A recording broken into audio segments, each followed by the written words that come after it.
Okay, so what shocked you the most? What did you see? What are the things that you saw that you were like, this also happens here? These people are like, oh, shao.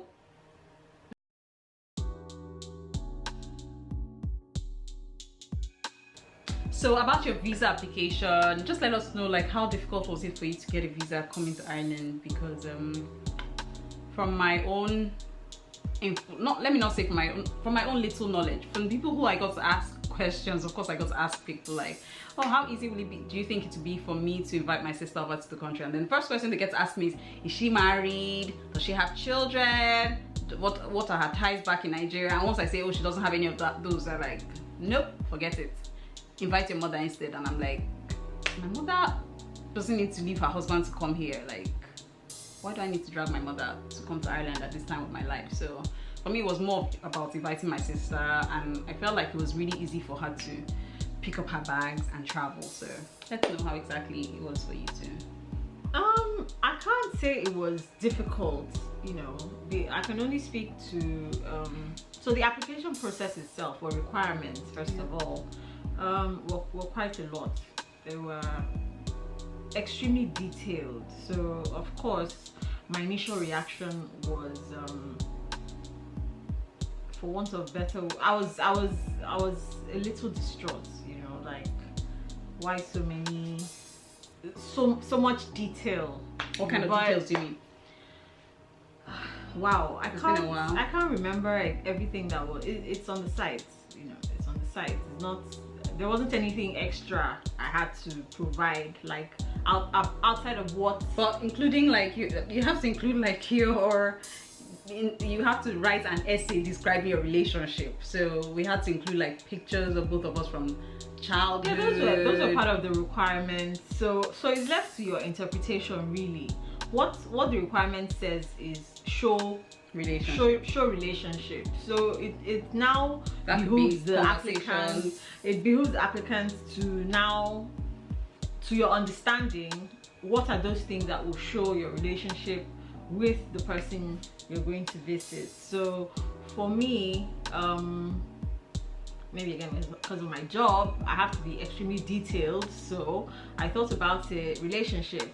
I have to get our parents to describe the relationship we have, you know, to describe what exactly I'm doing in Nigeria, so to show that I'm coming back. I have things to do, so I have to get back to I'm not trying to abscond, you know, to stay here, you know? Yeah. And if I needed to migrate to Ireland, I'll do it the right way. Do it the right and proper.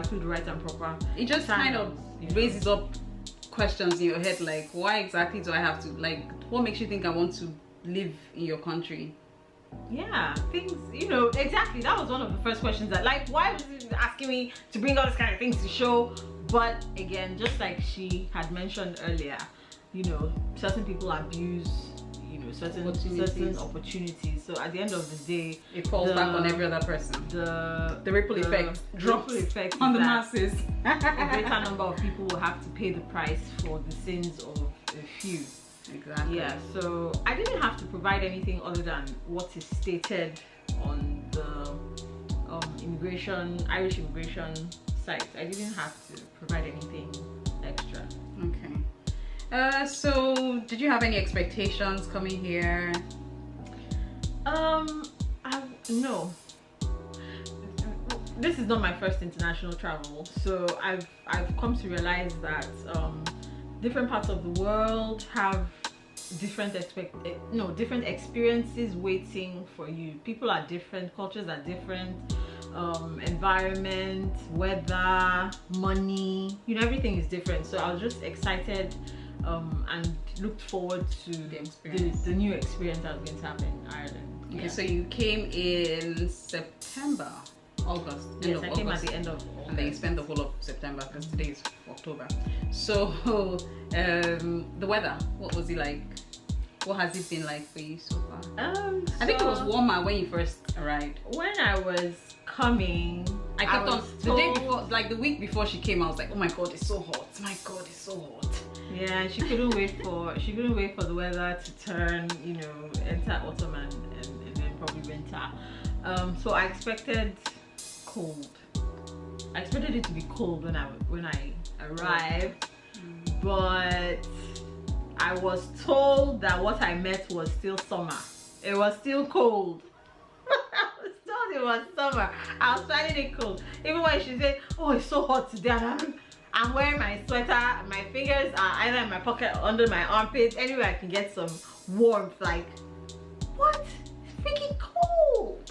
So what experiences did you get to enjoy so far? Okay. So I really believe Ireland is a beautiful country. It's not. What was it like when you drove in from the airport? Like, it was just green. From the airport, I was seeing the trees, even though it was late in the evening. But of course, the lighting was really good. The road network was really nice. I just saw trees. So I was like, wow. My sister was like, yes, that's one of the impression of foreigners. You know, Ireland is green and lush. So that was good. Yeah, it's a beautiful, I want to say quiet, but I'm afraid that the idea of quiet would be that Ireland is quiet. It's not as cosmopolitan. I've been in Dublin City.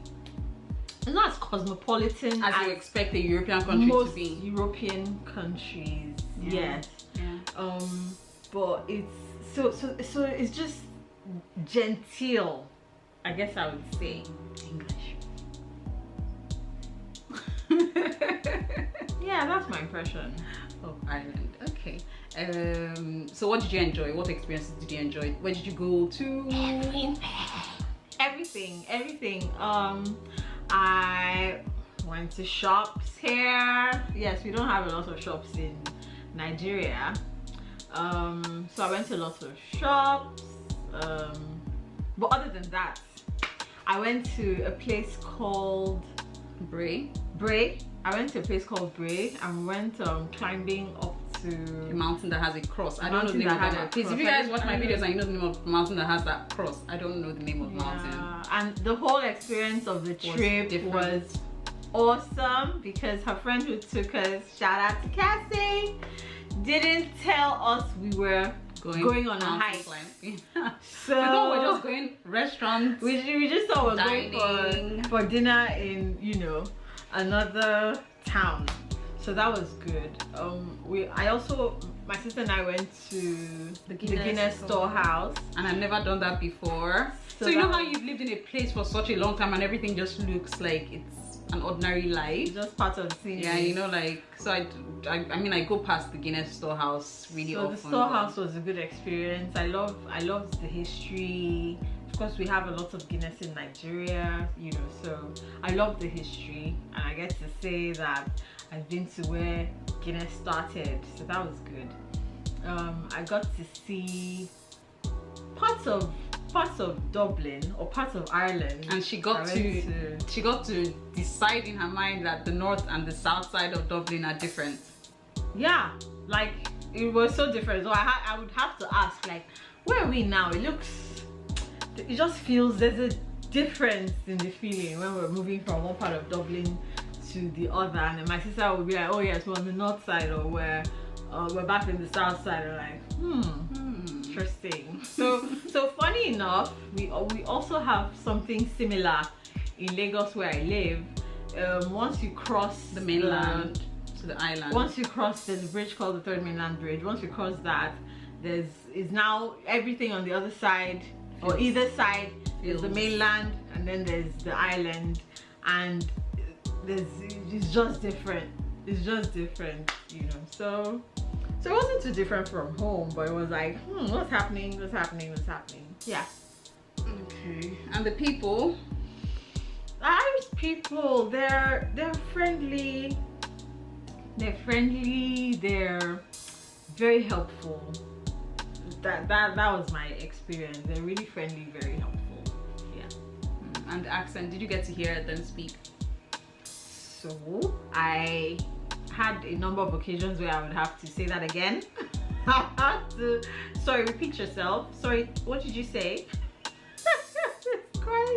It's quite difficult to follow. And she got to watch Downton Abbey here, so it was like, oh my god, I actually get to experience Downton Abbey in this part of the world, and it was just a different experience. Yeah, different. Because I watched Downton Abbey back in Nigeria, and I really thought watching Downton Abbey, like when you watch all those kind of movies back in Nigeria that are kind of like set in a certain time in the past, you kind of feel like, okay, maybe when you come to this part of the world, you won't see those kind of buildings. You have to be very imaginative to connect to those kind of so movies. It's different when you come here and then you actually see like all the churches kind of, and buildings still standing up until now, and then when you walk into those buildings, it's like, okay, it didn't look like so much was happening outside. You're just in awe. You're just in awe.